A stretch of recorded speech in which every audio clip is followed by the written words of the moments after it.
What year was the garage built? No, the garage was built in 1908, and it replaced the carriage house that was located just west of here, and that's where Edison originally kept his cars.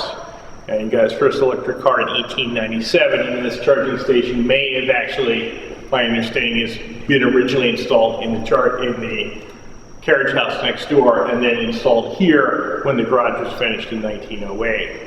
Edison had already had a number of electric cars. His first car he ever owned was actually a 1897 Columbia Electric, and so he would have needed something like this from the very beginning to charge the batteries of his car before every use.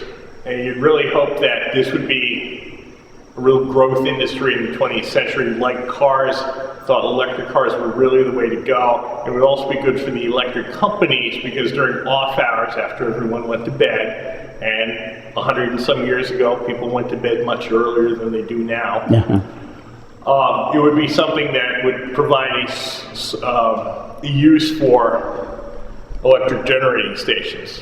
People could be charging their cars overnight when demand for electricity was low. And the idea was you would pull out your car and you would hook cables such as this one to the batteries and then charge the batteries overnight. And it's, direct current charging station, various gauges to monitor the flow of current in and, what the charge of the batteries were. And there were typically in very many cars two sets of batteries, some in the front, some in the back. One of Edison's Detroit Electrics actually has batteries in what we would call the trunk, as well as where the engine compartment would normally be.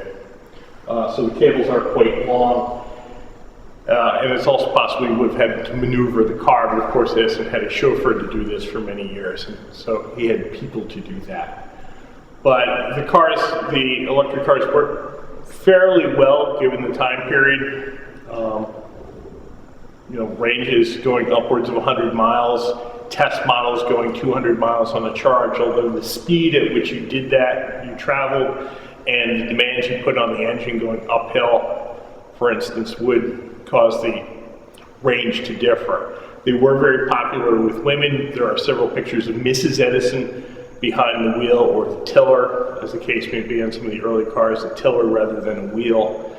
And wealthier urban women liked it because they could go shopping on their own. They didn't need to crank start it, which was extremely difficult, which the early cars had to do before the electric starter was developed for gasoline-powered cars. So they were very popular for a long time, but it would have been vital to have something like this. And these aren't often seen anymore. They would have been something that would have been in place for people who had electric cars, but for the most part they've disappeared. This is the only one I know of, so it really is a unique historic object that should be preserved to help tell the Edison story, and also the story of the development of the automobile in the early 20th century.